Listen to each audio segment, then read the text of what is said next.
Bretman Rock Sakyanan Laforga, born July 31st, 1998, is a Filipino-American beauty influencer and social media personality based in Hawaii. He rose to fame as a creator on YouTube and Vine after one of his contouring videos went viral in 2015. Rock is known for making makeup tutorials and his humorous views on life. He has starred in his own reality TV show, MTV's Following, Bretman Rock. Rock has received multiple awards and honors for his work on social media, including a People's Choice Award for Beauty Influencer and an award for Breakthrough Social Star at the 2021 MTV Movie and TV Awards. Bretman Rock Sakyanan Laforga was born in Sanchez Mira, Cagayan, Philippines, in an Ilocano family. His father, Ednan Laforga, was a fan of professional wrestling and named him after Bret Hart and The Rock. Rock grew up Catholic. He said his family always knew he was gay and has always supported him. Rock's parents divorced when he was a child after his father's affair with the housekeeper. Rock moved to Hawaii at the age of 7 and played sports while growing up, including baseball, soccer, cross country, and volleyball. At Campbell High School, Rock was on the track team. Rock started as a comedian and meme creator on YouTube and Vine before shifting to vlogs and beauty tutorials. He was inspired by vlogger Talia Joy and makeup artist Patrick Starr. Also in 2016, he signed a management contract under ABS-CBN's Adobe Studios, a creator network on social media owned by the Philippines' largest media conglomerate, ABS-CBN Corporation. Inside Bretman Rock's unique Hawaiian mansion, Bretman Rock, aka the baddest bitch and content creator, has just blessed us with a tour of his home in Hawaii, and it's gorgeous. In case you missed it, he also posted a Beauty Plus closet storage room tour before. He shows us what his entire tropical mansion looks like. For starters, this area is his formal living room. Random, very colorful, and very gay was how he described it. I'm obviously from Hawaii, but I am Filipino. So I have a lot of local pieces in this room, and I also have a bunch of Filipino pieces in this room. He shared, the live terrarium is what Bretman loves the most in the formal living room because according to him, it's a little piece of nature in his house. Staring at it is so therapeutic, and I love it so much, he said. Not gonna lie, the DA baddest neon sign adds an extra cool touch. He also showed us his favorite chair in the entire house. The Bloom chair by Filipino designer Kenneth Cobenpue. It's designed to look like a flower. But in the words of Bretman Rock, let's be real. You all know what it resembles to me. And look, there's even a cute little chair for his niece, Cleo.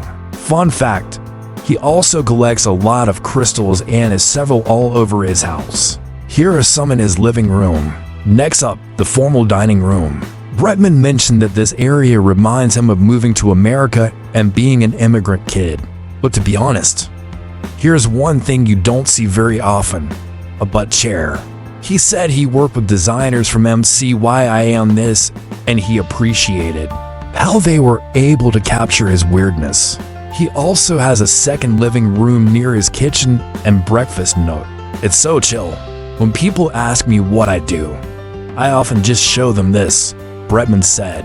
The attic is what he likes to call the Bretman Cave.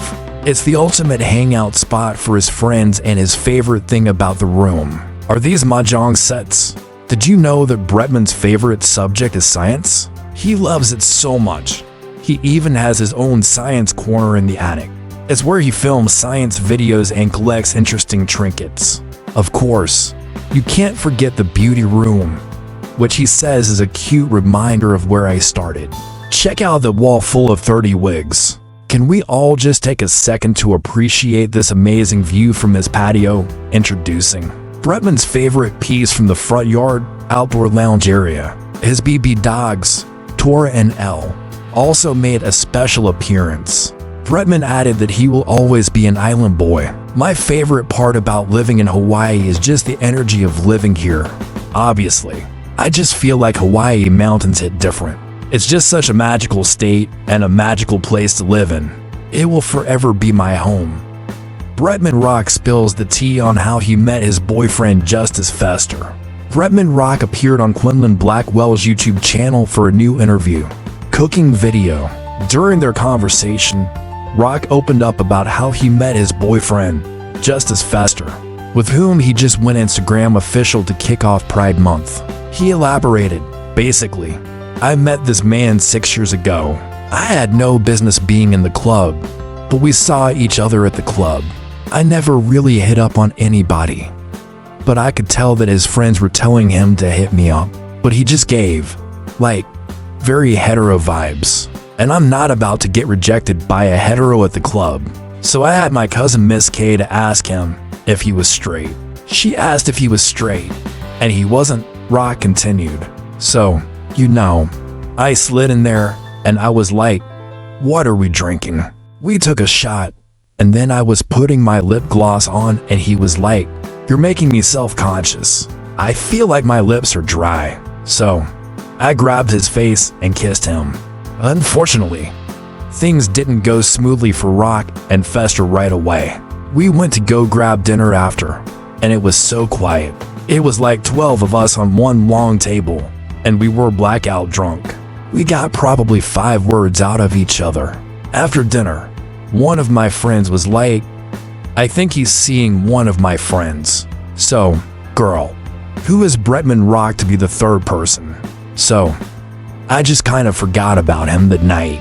Little did Rock know, however, that Fester would come into his life again 6 years later.